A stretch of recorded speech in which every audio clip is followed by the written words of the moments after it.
7:32, continuamos con ampliación de noticias. Están con nosotros la congresista Rosa Amavila, que es la presidenta de la Comisión Especial Investigadora Multipartidaria encargada de investigar la influencia del narcotráfico en los partidos políticos, movimientos regionales y locales, una comisión que por supuesto está en este momento en la más plena actualidad, en la más quemante actualidad. El congresista Teófilo Gamarra, de la bancada de Gana Perú, el congresista Héctor Becerril, de la bancada de Fuerza Popular. Naturalmente vamos a conversar sobre la apremiante situación política en la que se encuentra el país. Y naturalmente en estos días lo más sencillo, de alguna manera, y lo que en el fondo uno tiende a tener frente a todos estos acontecimientos es un poco la idea de la demolición de un régimen o de una situación bastante difícil de soportar. Pero por otra parte, en realidad la preocupación al final va buscando cómo enfrentar esta compleja coyuntura de manera constructiva en la medida de lo posible, puesto que estamos entrando a un proceso de finalización de un gobierno y un proceso electoral.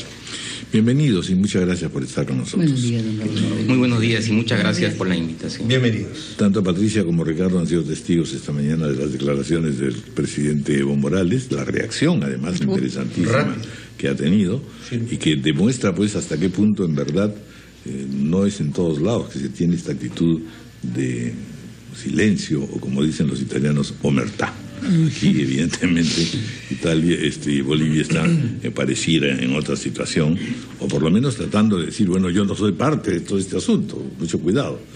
Ha sido particularmente duro el presidente de Bolivia. Dice, no puede ser que delincuentes internacionales desaparezcan apoyados por grupos de poder. Y ha tomado la decisión rápida e inmediata de pedirle la renuncia. Elegantemente se la ha presentado su ministro del Interior, ha nombrado en el acto a otro ministro y ha dispuesto una reorganización total que ya estaba en camino de la policía boliviana, a la que el presidente dice o señala como eventualmente comprometida. Bueno, y anteriormente, ¿no? Lo que ha ocurrido es que también, digamos, otro alto funcionario boliviano ha dicho, en ningún momento el Perú ha solicitado que nosotros encarcelemos a este señor, y claro, lo cual coloca en un predicamento muy complejo al ministro de Justicia. A ver, veamos las primeras reacciones. Congresista Rosa Amavila, bienvenida.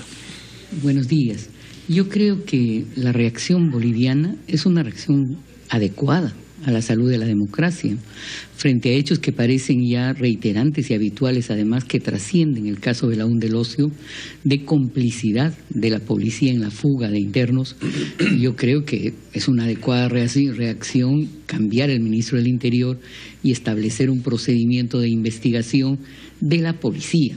Habrá que ver si la investigación a los familiares de Belaúnde del Ocio o a su abogado debe ser parte de esta investigación. Yo tengo mis dudas porque esos vínculos son no necesariamente de complicidad, sino de asilo, de naturaleza familiar o similares. Sin embargo, el tema de fondo, a mi juicio, que debemos discutir, que concierne a ambos estados, es cuál era la medida política más propicia para tratar el tema Belaúnde del Ocio. El ex procurador Arbizu lo plantea en dos palabras, ¿no? Dos preguntas: expulsión o extradición. Yo creo que la medida más adecuada, y además la que Bolivia sugería hace ya más de 10 días, era la de expulsión, después de que la ACNUR le niega a Belaúnde del Ocio el estatus de refugiado, y después de la acción ante el Tribunal Constitucional boliviano, ya que quedaba, pues quedaba la expulsión. Estaba en una situación de ilegalidad el señor Belaúnde del Ocio. Y a mí me parece, y esto no creo que sea capcioso ni unilateral, el que el gobierno peruano opte por la extradición tiene detrás un objetivo político. No hay una explicación plausible, digamos. Bueno, no hay. La explicación que nos dieron es que era la vía más segura. Y ahí está su vía más segura. Yo no creo eso. Yo creo que, analizando jurídicamente el tema, optar por la extradición implicaba restringir la investigación del caso Belaúnde del Ocio solo al caso de Chimbote, y en ese sentido limitar el tema probandum, que tenía que ver con los procesos de selección de Antalsis y todos los posteriores hechos en materia de investigación. ¿Usted diría que la situación tal como se ha presentado compromete seriamente la posición tomada por el Ejecutivo en el Perú? Yo creo que el Ejecutivo tiene que explicar la naturaleza de sus conductas. Yo creo que el ministro de Justicia y la ministra de Relaciones Exteriores deben acudir al Parlamento a dar explicaciones sobre la conducta del Ejecutivo. Al margen de lo escandaloso de la fuga, una nueva fuga del señor Berún del Ocio, si es que esta extradición le convenía a él o a sus eventuales socios en el Perú, ¿cómo es que se ha fugado? La fuga no lo compromete más, es decir, queda desprotegido de la figura de la extradición si es que lo capturan en Bolivia o en Paraguay o en donde sea, porque hay un pedido de captura internacional. ¿Ya no viene como extraditado solo para esos delitos? No. ¿O sí? Si lo capturan en Bolivia es dubitable, no si viene o no como extraditado. Pero si lo capturan en cualquier otro país es un evadido de la justicia y por supuesto viene al Perú como tal y se someterá a todos los delitos por los que sea imputado, ya no protegido por el Instituto de la Extradición. Otro tema que a mí me parece interesante, que genera también duda, francamente, es por qué el gobierno peruano, que debió tener una defensa en Bolivia, como se hizo en otros casos, como el de Fujimori en Chile, por ejemplo, ¿por qué la defensa peruana que debió darse no cuestionó pues el arresto domiciliario? ¿No? El arresto domiciliario es una figura que se aplica a personas en estado grave, a personas de edad avanzada, a personas con enfermedades terminales, ¿no? Además, y obviamente, ¿cómo va a estar en arresto domiciliario una persona? La justicia así, ¿no? boliviana dice que ellos lo pusieron en arresto domiciliario hasta que se definiera su condición de no refugiado, pero una vez que la CONARE dijo no es refugiado, ya está, había que pedir que lo mandaran a un penal, ¿no? Obviamente, ¿qué era el primer pensamiento que se tenía que tomar? El Bolivia lo dijo hace 2 semanas. Claro, el primer pensamiento. Que pidan su detención efectiva para evitar un posible peligro de fuga. Se fugó. Justamente, pues, a una persona que ya todas las acciones legales que ha auspiciado en el vecino país le son fallidas, ¿qué es lo que naturalmente sobreviene? El riesgo de evasión. Ahora, lo que sí a mí me ha sorprendido, don Raúl, Patricia, es la naturaleza de la evasión, ¿no? Según se dice, en concierto con internos de Bolivia, es decir, en concierto con organizaciones vinculadas a la criminalidad. Y entonces esto francamente preocupa, ¿no? O sea, de hecho, por ejemplo, se sabe que en Brasil la estructura de criminalidad organizada es altísima, ¿no? Y incluso tiene gobiernos locales bajo su administración. Pero partamos del hecho de que el señor Berún del Ocio pagaba a sus vigilantes. Ya pues eso es una situación ya surrealista. No evitaban que se fugue, sino que nadie entre, más bien. No solamente fugas, sino vaya, le van a dar todos los caminos habidos y por haber, si es que además sigue pagando, por supuesto.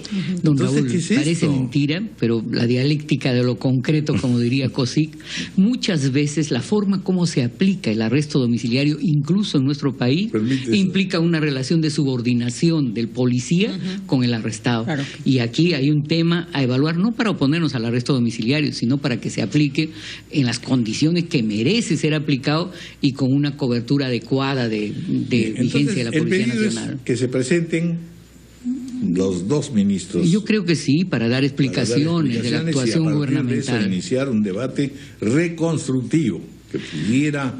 Mire, en la situación que estamos, en donde tenemos pendientes varias cosas, por lo pronto todo el conflicto minero que ahora se ha multiplicado, y en segundo lugar la necesidad de saber finalmente si se pueden o no tomar medidas urgentes en materia económica.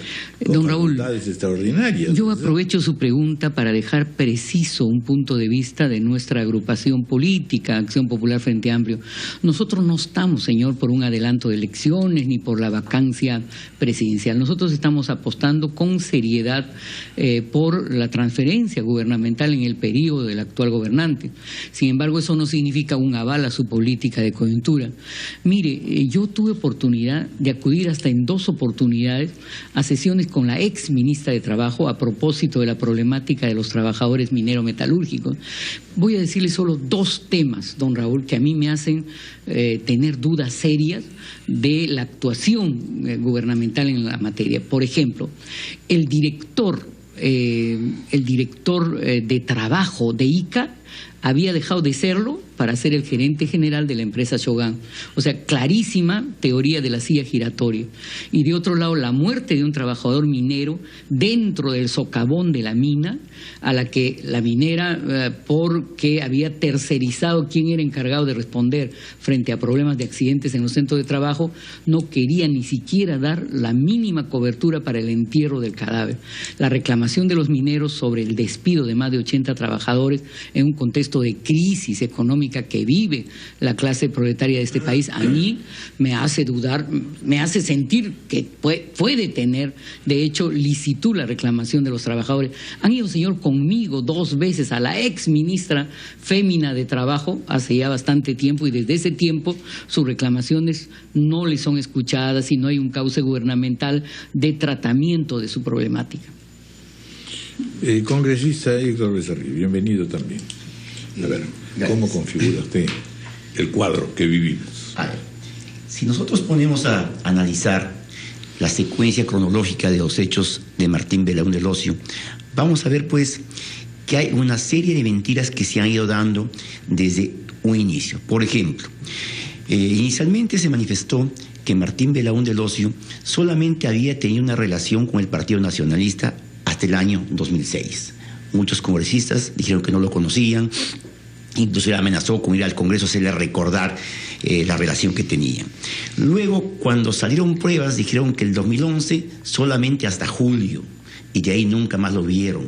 De hecho, que fue desmentido por varios periódicos, periodistas. Salió la foto incluso en el mes de agosto, de octubre ya, la señora Nadine con Martín Belaúnde Locio en un conocido hotel del pueblo.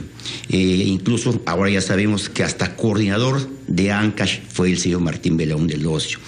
Luego, cuando el señor exfiscal de la Nación, Ramos Heredia, dijo que estaba en Bolivia, ¿qué dijo Urresti? Que lo tenían cercado, que le iban a capturar y que eso ponía en riesgo. Un hecho totalmente, pues, falso, ¿no? Se demostró que estaba en Bolivia, no sabemos cómo le iba a capturar.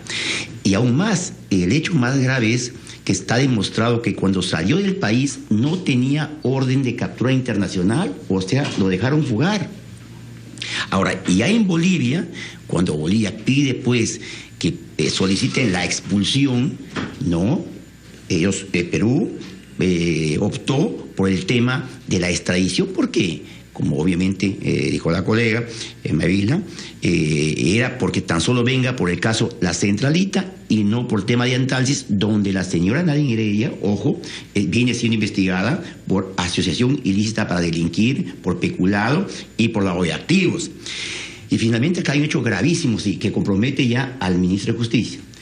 Cuando Bolivia pidió que soliciten el cambio del arresto domiciliario porque vaya a una prisión, porque había peligro de fuga, el ministro inicialmente dijo, y tengo sus declaraciones, que lo iban a evaluar. Sin embargo, ahí ante los hechos dice que se han solicitado, hecho que por lo menos hasta ahora en Bolivia lo han desmentido. Yo el día de ayer he solicitado al ministro que me haga llegar el documento pertinente que en su momento solicitaron esa variación. Yo creo que acá ha habido de parte del Ejecutivo, de parte de la pareja presidencial, el tratar de que en realidad Martín Belaúnde Locio no venga al país, porque tiene mucho que decir en temas que comprometen, pues, de todas maneras a la señora Nadine Heredia. Ahí están los aportes que se dieron de $50,000 de parte de él, $51,000 de parte de su padre, por hechos que en la práctica, digamos, no constituyeron ningún trabajo. Los aportes de $216,000 en la cuenta de la señora Nadine, que nadie sabe explicar. Es decir, parecería que Martín Belaúnde Locio conoce, pues, el tema netamente de todos estos fondos que han llegado a la cuenta de la señora Nadine y que nadie hasta el momento puede explicarnos. Vamos a hacer una pausa, 8:46, y luego escuchamos también al congresista Teófilo Gamarra.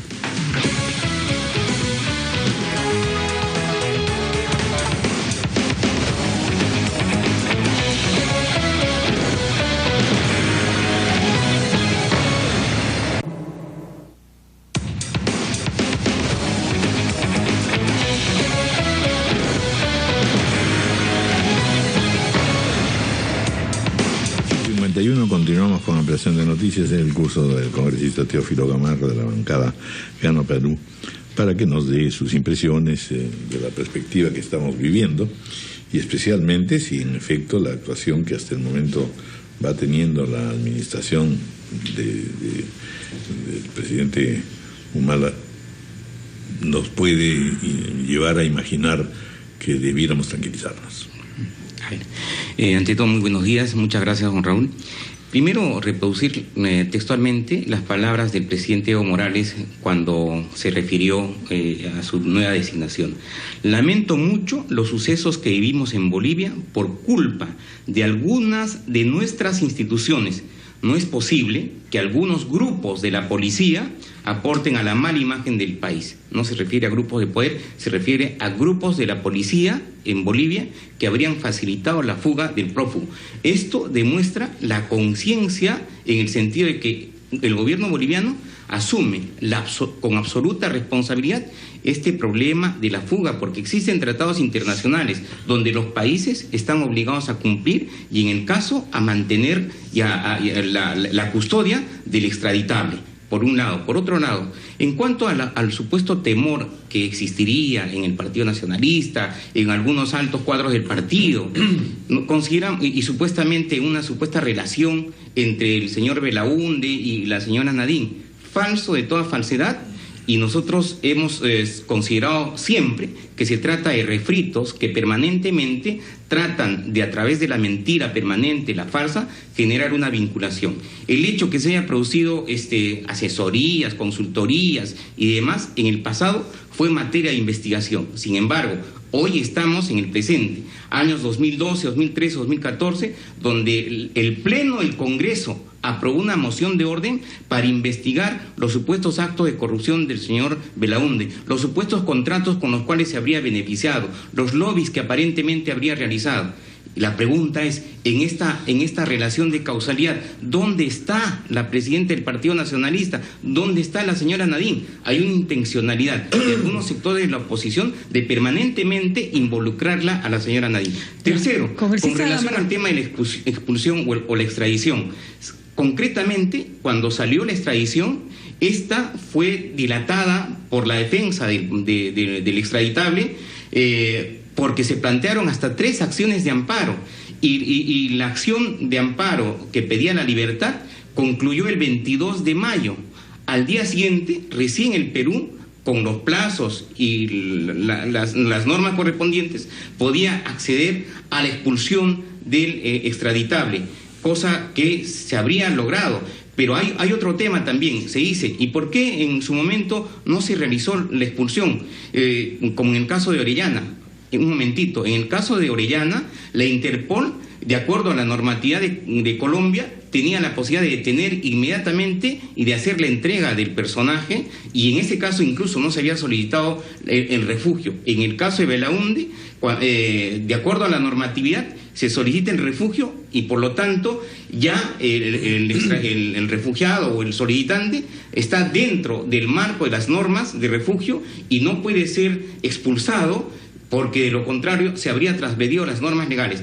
En ese marco jurídico, el Perú ha jugado todas las posibilidades jurídicas, todas las acciones necesarias, tanto para la expulsión, tanto para la extradición, para lograr traer rápidamente al extraditable. Gamarra, varias preguntas en realidad, vamos a ver si algunas podemos salir del discurso que ya hemos venido escuchando hace varios días. Es interesante, ¿verdad?, lo que usted dice. Bolivia ha hecho muy bien al asumir su responsabilidad y hacer que un ministro renuncie y sancionar a los policías involucrados. ¿Cuántos ministros renunciaron y cuántos policías sacaron de su puesto cuando se fue Martín Belaúnde del Ocio a Bolivia? Bueno, hay que evaluar lo siguiente. Es que usted celebra en Bolivia lo que acá no se hizo. Patricia, nunca se ha asumido responsabilidad. ¿Responder? Sí, por favor. Mira, en el caso del Perú, la historia de las fugas que se han producido a lo largo de los últimos años son enormes. Y a lo largo de las fugas nunca se ha producido la renuncia o digamos, la destitución de algún funcionario, salvo que haya habido complicidad. Hemos visto, por ejemplo, la fuga del penal Castro Castro, donde se había construido aparentemente un túnel y donde gente del MRTA... No le estoy pidiendo que haga historia. Le he preguntado sobre el paralelo entre Perú y Bolivia en sus reacciones. Fujimori, que también se fueron al extranjero, y por esta situación ningún ministro fue destituido. Ya no me va a contestar, está claro. En el caso de la fuga de Belaunde, en efecto, se ha estado haciendo la búsqueda y lamentablemente se ha producido una fuga por Bolivia. Cuando uno va a la frontera de Bolivia, nosotros tenemos que decirlo, es en la práctica una coladera. Hay las personas, por situaciones de la hermandad entre pueblos, entran y salen sin ningún control. La diferencia es que acá nadie renuncia de nada. La otra pregunta es, ¿dónde está el presidente? ¿El primer ministro? ¿Usted los ha visto últimamente? ¿Sabe a qué se dedican? ¿Por qué? Pero, Patricia, tenemos a Evo Morales dando conferencias de prensa, renunciando a ministros. El tema concreto es que la responsabilidad es del gobierno boliviano. ¿Qué tiene que hacer en este caso el presidente de la República, sino delegar en los ministros para que realicen todas las coordinaciones para inmediatamente generar el equipo que genere la recaptura del prófugo? En concreto, es un tema que no ha pasado nada. De hecho, estamos ante una situación bastante complicada. No ha pasado nada. Don Raúl, estamos ante una situación complicada. Pero lo que usted nos da es una explicación extraordinariamente satisfactoria. Han tomado todas las medidas, han tomado todas las previsiones y provisiones, y sin embargo, don Raúl, estamos complicados. ¿Por qué estamos complicados? Situación, la maldad de la oposición, es una situación los periodistas que son unos bandidos. ¿Qué es esto? Don Raúl, esta es una situación que perjudica enormemente la imagen del gobierno. ¿Acaso el fujimorismo o el aprismo no iban a hacer uso de esta coyuntura para seguir deteriorando la imagen del gobierno? Definitivamente que bueno, sí. Por eso, vuelvo a decirle, habría sido mucho mejor. Usted participa de la idea de que el gobierno tiene una buena imagen y sus enemigos quieren destruirla, y que el gobierno acierta en todo, que el gobierno está actuando de una manera tan inteligente, tan hábil, con tanta fuerza y presencia, que todos los peruanos somos de una ingratitud extraña. No vayamos a ironizar el tema, porque yo le voy a decir con toda la... No, porque yo lo estoy escuchando de una manera inmensamente constructiva y me emociona. No, don Raúl, nosotros reconocemos los errores, hemos reconocido muchos de los errores que se puedan haber cometido en este gobierno, y todos los errores serán por el accionar del gobierno, al tratar de hacer las cosas bien. Pero lo que sí quiero dejar constancia es que este hecho específicamente es el que perjudica al gobierno y es aprovechado justamente por los sectores de oposición radicales que permanentemente hacen uso de este tipo de situaciones para golpear, atacar permanentemente. Lo que pasa es que el gobierno ha evaluado qué le hace más daño. La fuga... Los interrumpo, congresistas, porque tenemos una comunicación con la ministra de Energía y Minas, la abogada Rosa María Ortiz. Ella se está embarcando y de todas maneras nos iba a dar la noticia pues de que la CIADI le dio la razón a Petroperú en el arbitraje que tenía con el consorcio Camisea. Ministra, buenos días, un gusto saludar.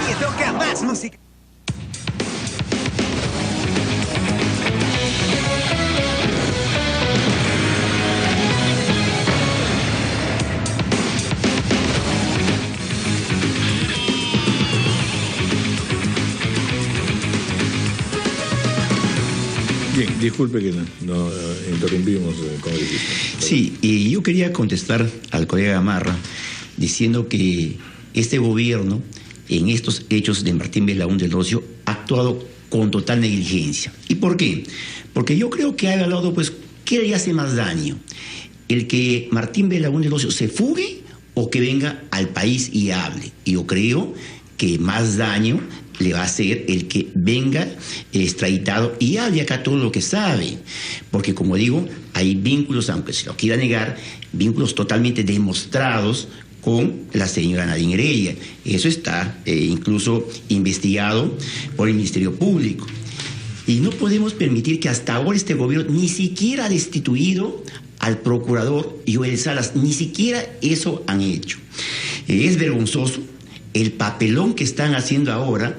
Recién después de la fuga van 11 funcionarios presididos por el ministro de Justicia aquí a Bolivia a ver un departamento vacío donde ya no está Martín Belaunde del Ocio. No, pues eso tenían que haberlo hecho antes cuando recién ya se le declaró extraditable.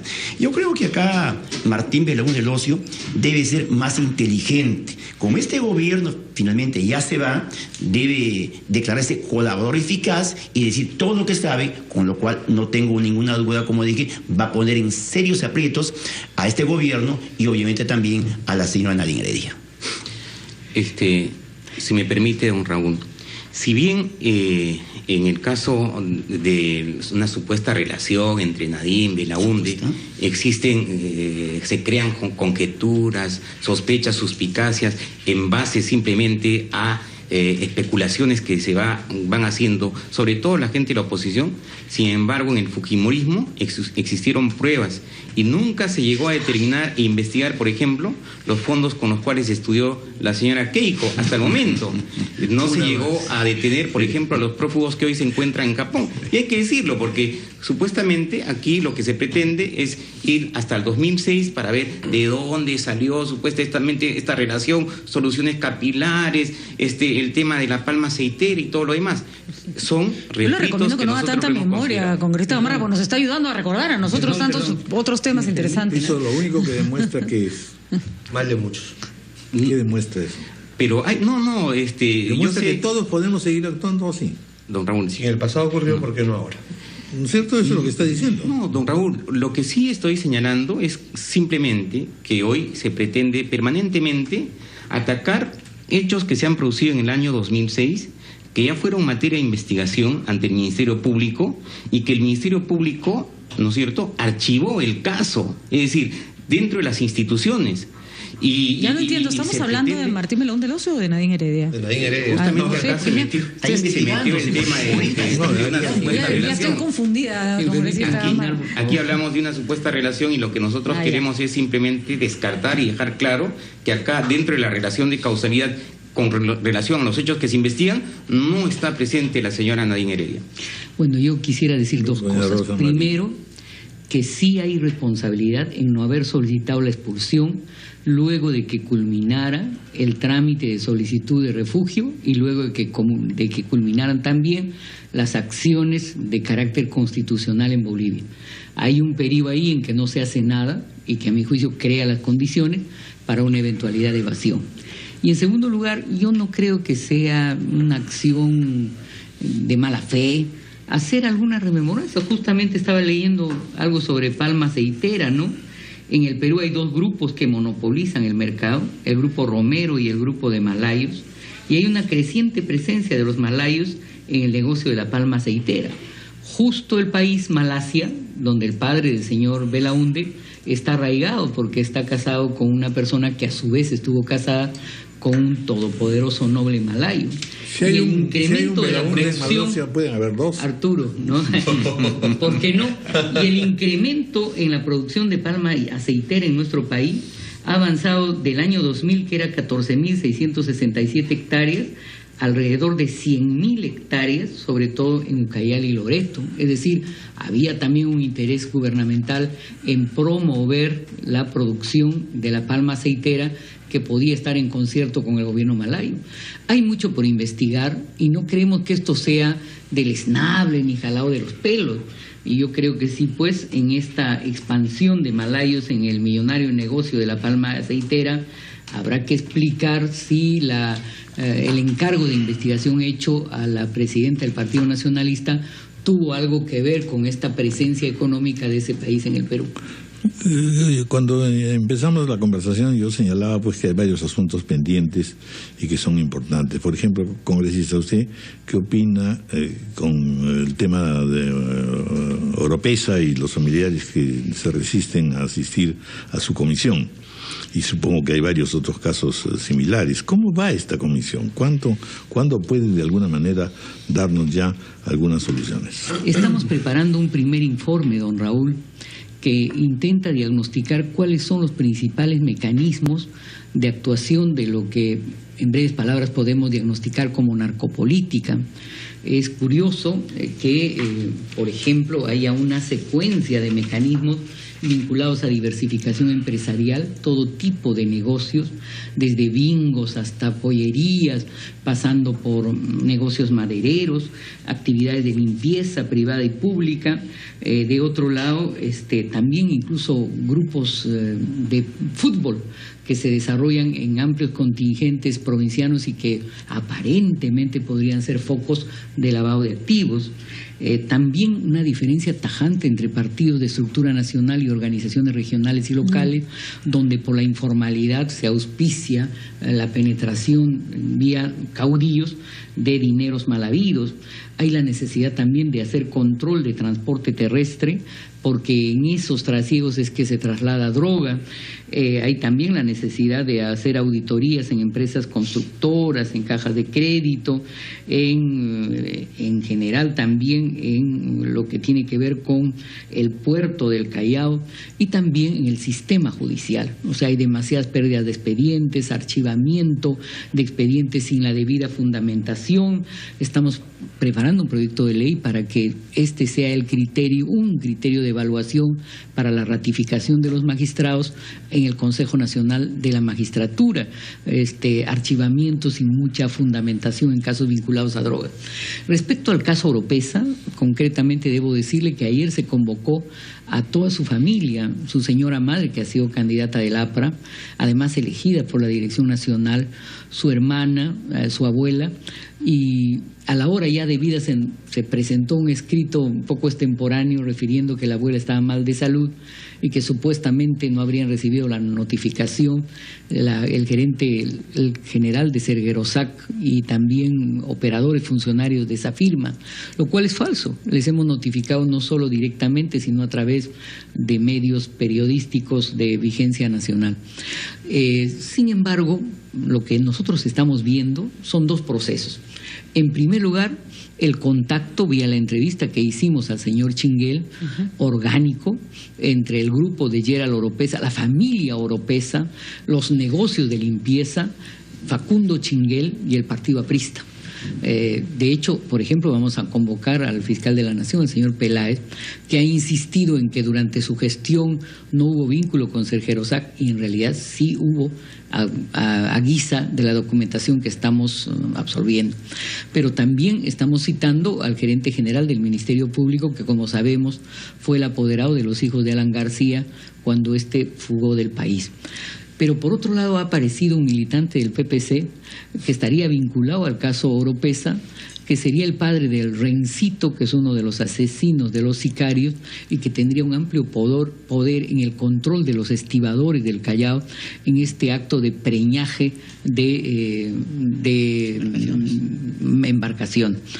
Por otro lado, estamos también trabajando el vínculo que podría haber, que de hecho hay, porque el señor Chinguel lo ha reconocido, entre el señor Chinguel mismo y el proceso de las narcoconmutaciones con el señor Nava, el exsecretario general del Palacio. Bueno, el señor Nava va a ser convocado a nuestra comisión. Es una cosa sumamente grave, por lo que voy deduciendo. Sí, señor. Vamos a tener pero también hay otras responsabilidades de otras agrupaciones políticas, pero sobre todo y principalmente, don Raúl, hemos entrevistado ya a dos presidentes de gobiernos regionales fuertes en zonas rojas, para decirlo en dos palabras, y curiosamente ambos dicen que su función como presidente de gobierno regional es desarrollar política pública, que nada tienen ellos que ver con narcotráfico, y esto es un grave error político, ¿no? Bueno, pues muchas gracias por toda esta información, gracias a los congresistas Rosa Mavila, Teófilo Gamarra y Héctor Becerril. Muchas gracias. Muy amables. Gracias. 9:16 minutos de la mañana, hacemos una pausa.